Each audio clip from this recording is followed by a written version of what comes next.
Hey everyone, alright, so it's time for me to talk about Highlander again. Quite a while ago now I made a video talking about the status of the Highlander remake, saying that it had a director in Cedric Nicolas-Troyan who made his directorial debut with The Huntsman, The Winter's War, and they were looking for James Bryan to play Ramirez, and it was looking as though Dave Bautista was going to play the Kurgan. Fast forward now to the present, a lot's changed. Dave Bautista's no longer attached. Of course, it was. I don't know if that was ever officially confirmed. I don't know if that was ever anything more than a rumour. James Bryan is no longer attached. And Cedric Nicolas-Troyan, this guy, he's really frustrated me to no end. Because I was genuinely rooting for the guy. Because, I heard that he made a really promising and enthusiastic pitch to Lionsgate for the project. And I remember him saying, he's a huge fan of the original. Growing up, it was one of his favourite films. So, of course, very promising, And I went and saw The Huntsman, The Winter's War for a preview of what we might see. To get an idea of the feel we might get for the new Highlander. And The Huntsman, it wasn't a great film, but it had promise, I thought. So it certainly kept my enthusiasm and my hopes alive for, we might get something really good from this guy. Then, I don't know what the hell happened, because The Huntsman came out and he was doing publicity for it, his film, and of course he got asked about the Highlander remake, and he said that it was still going ahead. I remember in one particular interview he said, I'd just the other day actually I'd just been talking to Lionsgate about it, so he said it's still moving forward. Because I think he said at one point originally that was supposed to be his directorial debut, Highlander, but things happened and it didn't pan out that way. Because when he came on board to do Highlander, because obviously it had been in the works for some time with various people attached at various points and then dropping out. I think when Cedric Nicolas-Troyan came on board, he started from scratch. It's like a whole new script which he worked on himself, and obviously he had his own ideas, his own vision of what the film was going to be. So I think he really went back to the drawing board, so that's probably why it took longer than anticipated. But then so after The Huntsman comes out, we're waiting and we're waiting and we're waiting and we're thinking, when the hell's he going to get going with this? And we see him post on his now defunct Twitter page. He posted a screenshot of the script he was working on for Highlander. A line from the Kurgan, "There can be only one." So we're thinking, oh, well, this looks promising, and then nothing. I remember in about August time, found a news article, like an interview he'd done with, I can't remember who it was with. You'd probably be able to find the interview if you type Cedric Nicolas-Troyan Highlander into Google under the news section. You'd be able to find it, I'm sure. And I think it was from August. He was doing an interview again. I think it was for the release on DVD and Blu-ray of The Huntsman, and he was talking about, well, he'd been heavily involved in getting all the special features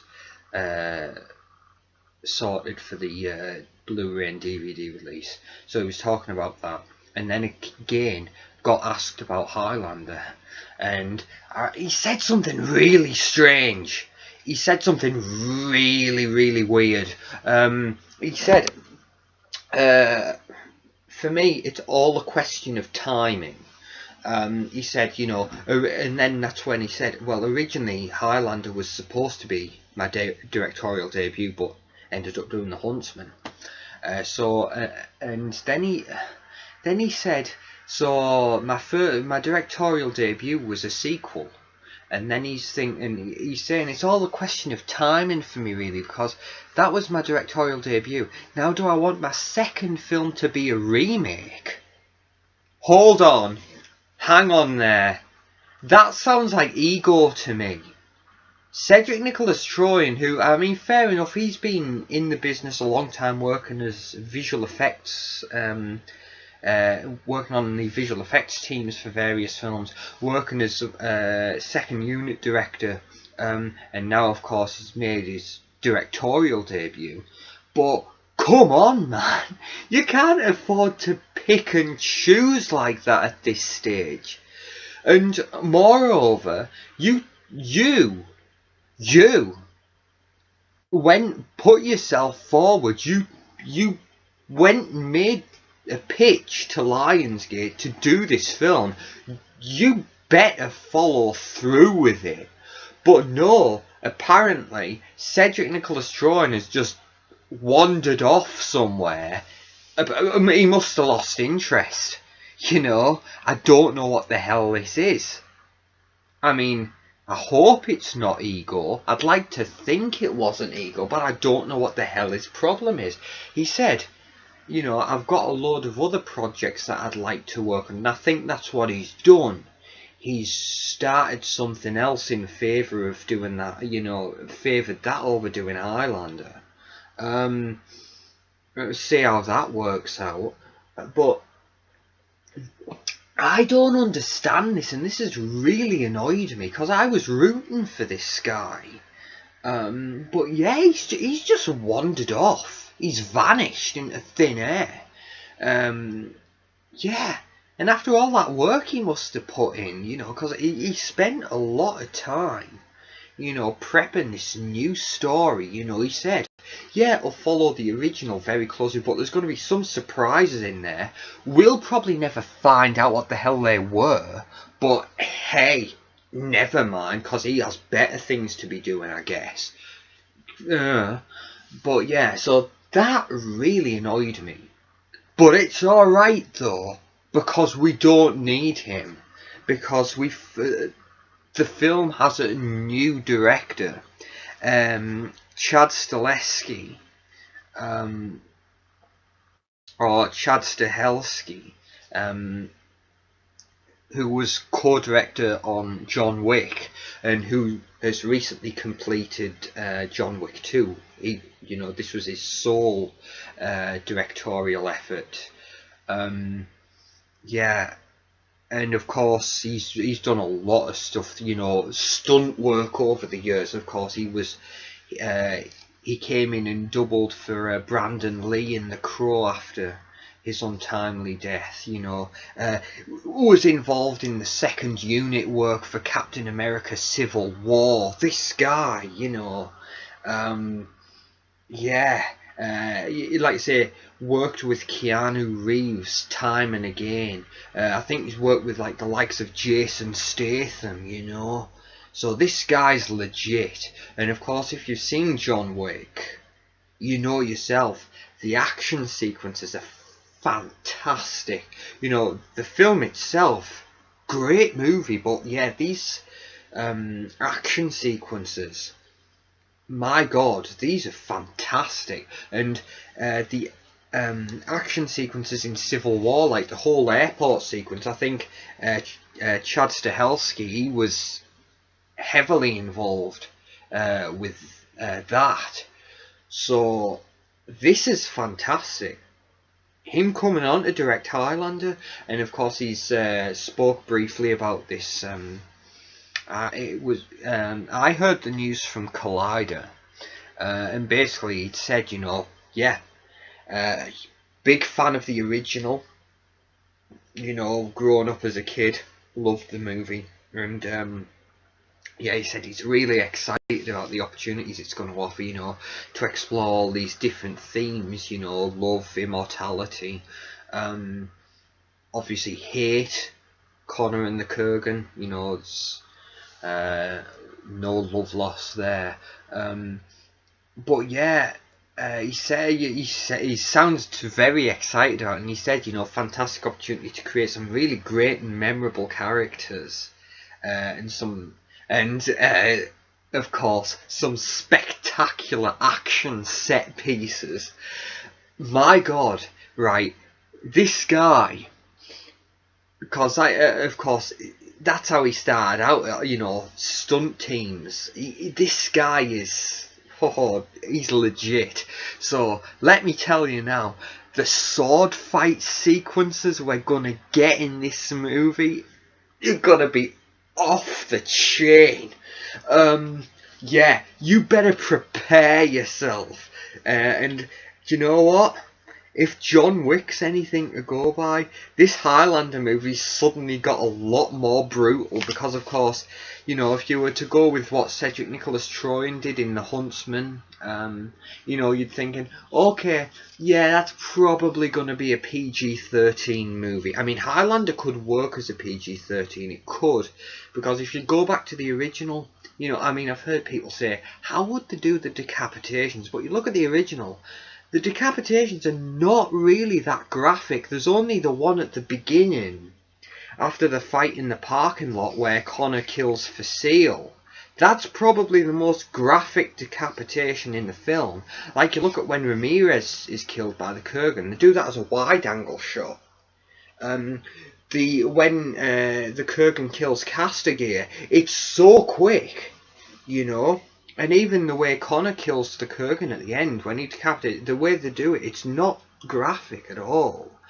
But yeah, I think bringing Chad Stahelski in, yeah, I think this is a whole new ball game now.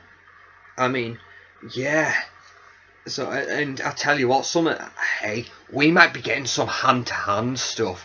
I mean, I know when you look at the fight, the final fight between Connor and the Kurgan at the end, and I think, you know, that first fight they have in the present after Connor leaves the bar and Brenda follows him, and then the Kurgan shows up to attack Connor.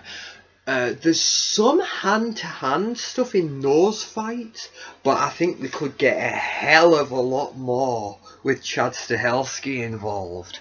And of course, I found a brief.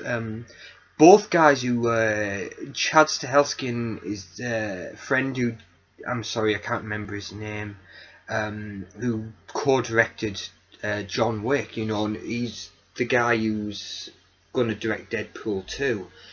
There's a video I found on YouTube. It's only about 15 seconds long.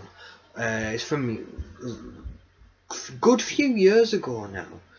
But them actually, because they're both martial arts experts, I think. But yeah, going through some sword choreography and sword practice, and I tell you what, if that's a taste of what could come in this new Highlander movie, we're in for a treat. I mean, in the original movie, Bob Anderson did a fantastic job. You know, did a really great job. And Christopher Lambert and Clancy Brown did a great job, you know. By the end of the film, it was really impressive what they were able to put together. But I think this is going to be something else. This is going to be like next generation. And like people have been saying time and again, Highlander is a film that would benefit enormously from a modern day remake, you know, not, you know, the visual effects, because I mean, hey, the way they created the quickenings in the original film, really well done, but you know, they'll be able to take it to a whole new level in this, and with a bigger budget as well, because you've got to appreciate the original Highlander movie, they had almost no money, you know, so doing this was like an impossible, I mean, that's probably why it looks as clunky. I mean, you go back and watch the original movie, it's got a lot of heart, but it does look very clunky in parts. I mean, that's a prime example. The car park fight sequence at the beginning of the movie, it's pretty clunky, but then you go back and you think, well, look at the budget. They didn't have the money to go back and refine everything, whereas if they did things now to do it, obviously it'd be a lot different. Yeah, so really excited for this. And I think he'll do a fantastic job if John Wick's anything to go by. And of course, he's the sole director on John Wick Chapter 2, Chad Stahelski is. And the trailer looks fantastic. It looks as though they've took it up a notch, if that was possible. So, if they bring that to Highlander, I mean, that's the thing now. Is Connor even going to carry a sword? I hope so. Or is it just going to be 2 hours of him going around shooting other immortals in the face? I mean, you know, hey, it'd be fun, but, you know, you've got to stick to... I mean, Chad Stahelski saying he's a fan of the original. You know, he's going to be as faithful as he can be. But obviously he's going to put his own spin on it. But that's one thing I did say in my previous video that I'd love them to carry over. The swords in the movie, the 3 main swords, you've got the Conor MacLeod broadsword, of course, that Conor has originally. Leaves that, of course, in Scotland to act as Heather's gravestone after his wife dies. And then, of course, you've got the Ramirez katana with the dragon-headed handle, which, of course, after Ramirez dies at the hands of the Kurgan, Connor takes that as his own sword. And the Kurgan's broadsword that he pieces together, those 3 swords are absolutely fantastic. I mean, I think the Ramirez katana is my favourite movie sword of all time. I mean, I always have to take my hat off to Lord of the Rings, you know, particularly Narsil, which is reforged as Anduril, you know, what Aragorn gets in Return of the King. That is a fantastic sword. But yeah, there's something about the Ramirez katana that's... It's that design. Because it's a beautiful design. I mean, like I say, they tried to rip it off with Duncan MacLeod's katana, but that was such an inferior design, you know. The original one that Ramirez has, which he passes to Connor, is the sword to end all swords for me. But so hopefully they'll keep those designs faithful to the original film, you know. But yeah, I'm still sticking, you know, Luke Ward-Wilkinson, he's got to play Connor for me. You know, I think he'd really fit the part. And you've talked, and a lot of people say you should cast an unknown for Connor. I agree. Luke Ward-Wilkinson is the perfect candidate, I think. You know, because he's got some experience. You know, he's done TV, stage, so he's got some experience. You know, and yeah, he is known to a few people, but for like the wider audience, he'd be a new face. So I think he'd really fit. And of course, I've talked about his background with the Royal Ballet. He's an extremely athletic and physical actor. Jesus, I mean, Lord of the Flies that he was in last year, you can't get much more of a physically demanding performance. But yeah, his background with the Royal Ballet, as I've said, he'd be able to pick up the sword choreography no problem. And I've talked about, you know, he's handsome, you know, he's very handsome, so he's got that leading man material. You know, Conor MacLeod should be handsome, because of course, you know, when Brenda sees him in present day, you know, she's instantly attracted to him, so we need to have that believability there. And of course, you know, he's leading man material. But, like, physically, like, I think he's pretty close, as I've said, to Christopher Lambert's size and build. Because, of course, that's the thing. Conor MacLeod, he needs to be just a normal, average-sized guy, you know, totally unassuming. Because remember, he's just a normal guy who's dragged into this whole thing. You know, he's not supposed to look like a savage, like a barbarian. That's the Kurgan. You know, the Kurgan's supposed to be a total contrast to Conor. You know, that's why I was so disappointed that Batista, that didn't come to fruition, Batista playing the Kurgan, because that would have been genius. And if Luke played Conor, That would have been fantastic, because you've got Batista, who is twice the size of Luke. Like Clancy Brown in the original movie, he's twice the size of Christopher Lambert, you know. Like that scene at the in the final fight, you know, after the fall through the skyline into the blue room, you know. Connor loses his sword briefly, and the Kurgan's swiping at him, so Connor's got to duck and dive to the best of his ability. And then the Kurgan brings his sword down to swipe at Connor. Connor tries to block it, so they engage in this lock-up, and you're like, Connor, it's not going to happen, you know. And very quickly, the Kurgan overpowers him. Boom! That's how it needs to go.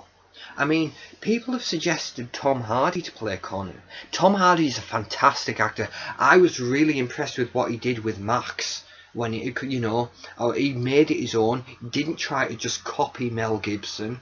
He did a really fantastic job. I really like Tom Hardy as Max. Really, my favourite character in Inception. Really loved him in The Revenant, but he can't play Connor. He can't. I mean, he can capture that vulnerability, but no, he can't play Connor. Obviously, I remember initially I suggested Ewan McGregor. Ewan McGregor has the acting chops and the right look to play the part. Too old. That's the thing about Luke. Luke's 23 now. He'll, you know, 23 now. Christopher Lambert was 28 when he did the first one. So, you know, as time moves on, Luke's only going to get closer to that age group. And I think people need to remember, when we first meet Connor in 1536, Connor is only 18. And then 5 years goes by, and when he meets Ramirez, he's 23 then. So, you know, and of course his immortality is triggered by that point. So he's never going to look much older than that, you know. I mean, I know the kind of, you know, the kind of like, it was subtle what they did in the present day, but I think they added some touches to Christopher Lambert to give him that like aged look, but you know, still youthful. But they could do much the same with, you know, Connor in this remake. But yeah, I think Luke would be a perfect candidate. But yeah, so Luke, I'm still hoping he'd be Connor. I mean, he'd have the acting ability to pull it off, you know. And I'm not just saying that; I genuinely believe that. Yeah, like I say, huge blow, Dave Bautista not being the Kurgan. Hey, you never know though; it could still happen. You know. Like I say, so I'd still be pulling for Dave Bautista to play the Kurgan, but you never know. Chad Stahelski might have someone totally out of left field in mind, you know, we've never even heard of, but might be perfect. So let's wait and see. Ramirez is going to, of course, be an interesting choice. You know, there's so many great actors you could suggest for this. You know, people have suggested Liam Neeson. People have suggested Antonio Banderas. I've suggested Pierce Brosnan. You know, of course, there was rumour that Tom Cruise might be. Hey, if it's Chad Stahelski directing, get Keanu Reeves to come and play it, you know. But of course, there was earlier this year when there was the screening in Edinburgh of Highlander for the 30th anniversary. Did an interview with Clancy Brown, who attended the screening, and I tell you what, he said he'd be interested in playing Ramirez in the remake. Give it to Clancy Brown. Yeah, Clancy Brown would be fantastic. So yeah, nice to hear a bit of news on Highlander, and I tell you what, this guy, I think he could be the one to finally do it. You know, after all this time, he could be the one to finally get this done. I think they said 2008, I think, they've been trying to get this remake off the ground. So 8 years. And this guy finally comes along, and if he's the one to finally get it done, Yeah, absolutely. Like, hey, look at Death Note. You know, we've talked about this. Adam Wingard. Didn't Death Note apparently went through a lot of trouble in getting off the ground. Like, I think at one time Shane Black was attached, but then he walked away. So if Chad Stahelski could come in and do what Adam Wingard did for Death Note, boom, there we go. Yeah, so I'm gonna leave that there. So Chad Stahelski directing, sweet. We're gonna get some off the chain fight sequences, and it's gonna be awesome. Yeah, have fun with it. And I tell you what, I'll be there. I'm going to be watching the progress of this movie like a hawk now. And like I say, pulling for Luke Ward-Wilkinson all the way. Yeah, and I'm still sticking to that, by the way. If Luke Ward-Wilkinson gets Connor, right, de facto, this movie will become my all-time favourite movie. Absolutely. I mean, even if I get that Obi-Wan movie down the line with Ewan McGregor, you know, as amazing as the as Rogue One's gonna be, Silence, the trailer for which dropped today, as amazing as that looks, as amazing as Fast 8 looks, you know. It won't matter. As amazing as Justice League looks as though it's going to be, it won't matter. I mean, as much as I love the Ice Storm with Kevin Kline as 70s dad, as much as I love Forever Young, it won't matter.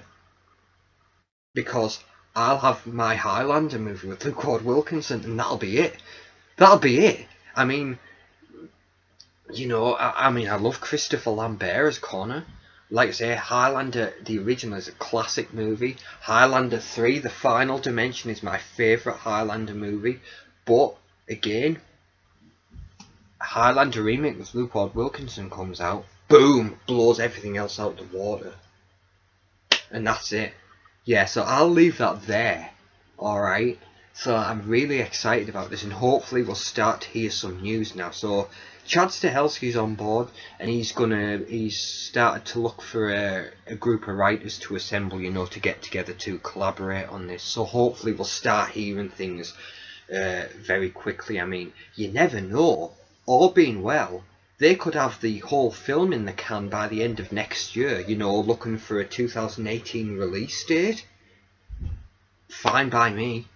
That'd be fantastic. That'd probably be best case scenario, you know. So hey, let's wait and see. But I think this is going to be fantastic. Like I say, John Wick was a fantastic film. John Wick 2 looks as though it's going to be even better. So yeah, real high hopes for this now. And also, as a side note, you may have also heard, Highlander, the original film, the original 1986 film, that's getting a prequel in form of a comic book series that's starting in February next year. It's like a mini series, so it's like a finite series. It's only going to be a limited run, but look out for that if you're interested, because I think it's going to fill in the events, like from where Connor left Scotland after Heather died, right up until the Gathering, or the start of the Gathering, you know. So that, like, a 400-year period, give or take. But I think that's going to be fleshed out in this comic book series, so that'll be really good. But yeah, Highlander's back, and thank God, because it's certainly not before time. So let's keep waiting and see what happens. I'm sure it'll be good, and hey, hopefully we'll get Luke as Connor. But we're in for a fantastic ride. So thanks for sticking with me, guys. I hope you found this interesting, and I hope you've enjoyed listening to what I've had to say. Please feel free, of course, to share your comments on this. I'd love to hear what you guys think. But thanks for sticking with me, guys. Thanks for watching, and I shall see you all next time. Thank you, everyone.